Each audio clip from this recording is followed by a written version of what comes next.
Okay, so I'm Nancy Teague. I'm CEO founder of Putnam Service Dogs, and we're in our backyard of our residential training center with some Renegade players right now. So the very first thing a puppy, is going to learn from me is good boy or good girl. Good girl. Energy. So that's it. Is like, that means that you're doing something I like. This is their kibble. They love to work for their kibble. We carefully select dogs from rescue groups to train.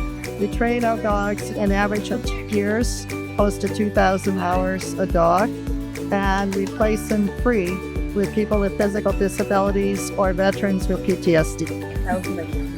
Very nice.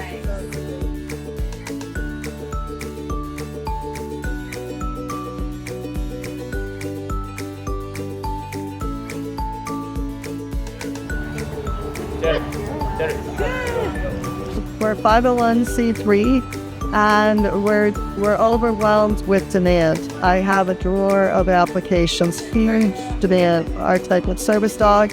We're converting unwanted dogs to highly valued members of the community.